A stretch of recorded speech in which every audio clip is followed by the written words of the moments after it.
Welcome back. Today, we're talking about the fear of rejection and how you may be self-sabotaging your relationships because of this fear. Notice three main fears that come out: the fear of rejection, the fear of vulnerability, and the fear of disharmony. Today, we're going to unpack the fear of rejection, what all is involved in that fear, what that may look like in your life, and some of the actions you take when you're in a relationship, and how to start overcoming this fear of rejection. The fear of rejection, it can involve the fear of being judged, because that might lead to rejection, the fear of abandonment, which is the fear of, being left, or the fear of not being good enough, not being worthy enough. So why do we have a fear of rejection? It starts early on in childhood. There may have been a big event or several really small events that started to feed into this idea that I'm not significant, so no one's going to choose me. I'm not worthy of love. No one is going to stay. I didn't have care from my primary caregivers that was consistent, so I don't believe anyone could love me long term. There's this constant voice in your head saying, I'm not enough. I am unworthy as I am. If I express myself, particularly in your romantic relationships, I will be left. Behaviorally, this could manifest in rejecting someone else before they have the opportunity to reject you. So leaving before you're left, constantly waiting for the other shoe to drop and kind of looking for ways for those beliefs to be true. Your reticular activating system in your brain is designed to filter your environment to confirm whatever it is you're looking for and what you believe. If you believe that you are unworthy and you will be rejected, you will be abandoned, you will start to look for things in your relationship to signal that that is true. You may find yourself keeping your partner or a potential partner at arm's length because this gives you a temporary feeling of safety and control. If we're constantly telling ourselves that I'm not good enough, that no one's going to want me, that I'm not worthy, our brains hear that and we look for ways for that to be true. And that's where the self-sabotage comes into relationships. And we start acting in a way that makes it really easy for someone to reject us. Think about this on the other end of it. If you're on the other end of someone who struggles with a fear of rejection, and this person you're with is constantly asking you, like, are you sure about me? Are you sure you love me? I don't really know how you feel. And you always feel like they're never really letting you in. There's no vulnerability there.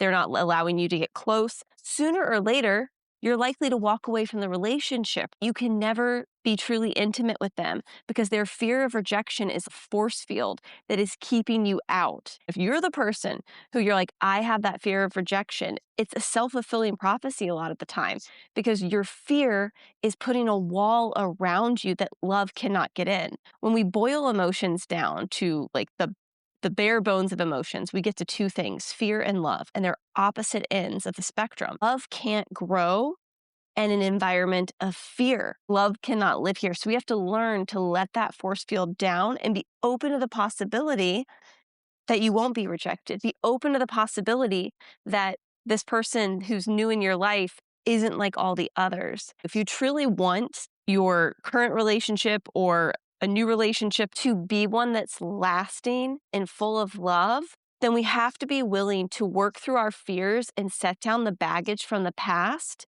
and treat those old wounds so that we're not bringing this shield into a new relationship and then self-rejecting, right?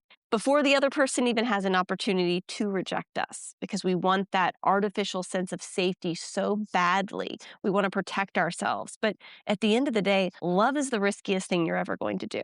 It's very risky. People are wild cards, right? We can watch their patterns, we can learn their behaviors, we can see if they're trustworthy. But at the end of the day, entering into a relationship with another person is a high risk situation. And how we mitigate that risk is by being very clear on what we want and what we desire in a partnership and living in alignment with our core values and tuning into not just, thinking clearly, but tuning into our body and trusting our, innate intuitive reaction, that gut, that sacral reaction to situations, and truly trusting ourselves. That's how we mitigate the risk.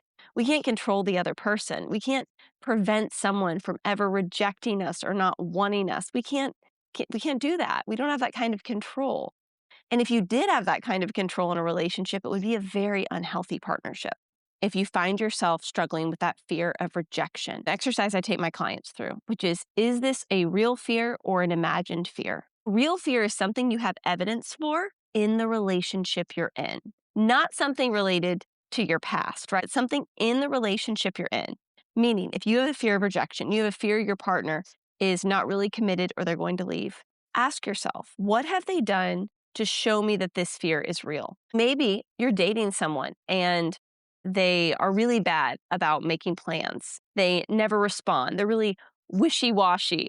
Those may be signs that they're not serious about the connection. That's a realized fear. You're like, oh, I have this fear of rejection, and this person is 1 foot in, 1 foot out. They're using language like, I don't really know what I want. I'm not sure what I'm looking for. And it's not very direct. It doesn't have a lot of safety in the language. That could feed into, okay, this fear I'm having, that may be my intuition talking a little bit, saying, hey, I don't know if this guy or gal is really on the same page as you in terms of what you want in a relationship. An imagined fear is a fear that's not grounded in reality.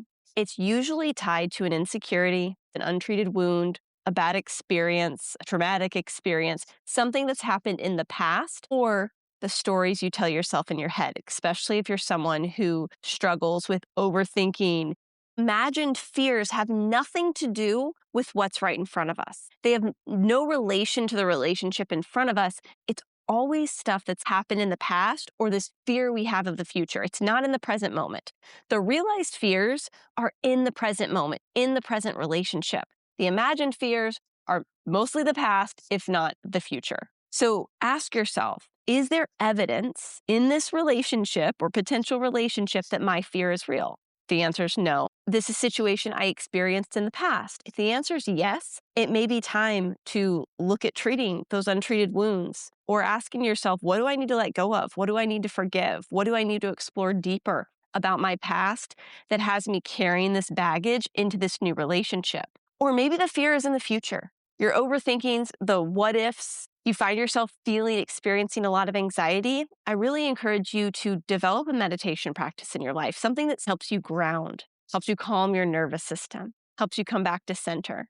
That can be as simple as setting a timer on your phone for 5 minutes, closing your eyes, and focusing on your inhale and exhale. Every time your mind wanders, come back to your breath. It's that easy to start a meditation practice. Adding a mantra. I'm a big fan of mantras, but I don't believe in gaslighting yourself. So saying things like, I am worthy of love. If you don't believe you're worthy of love right now, and you tell yourself that, it's just gaslighting yourself. You don't believe it. I encourage my clients to say, I'm open to the possibility that I'm worthy of this love. I'm open to the possibility that this relationship could be great. When you're open to the possibility, you're not gaslighting yourself. You're not trying to convince yourself of something that may not be true. You're allowing space for growth. You're allowing space for possibility. I hope this helps. The fear of rejection can be a crippling thing in relationships because we oftentimes self-reject by never allowing ourselves to be truly seen and truly experienced by another person for them to get to know the real us. And a relationship without that authenticity is nothing because then that person falls in love with the counterfeit version of you. Even if they dearly love that person, you will never experience that love because it's not your true self coming forward in the relationship.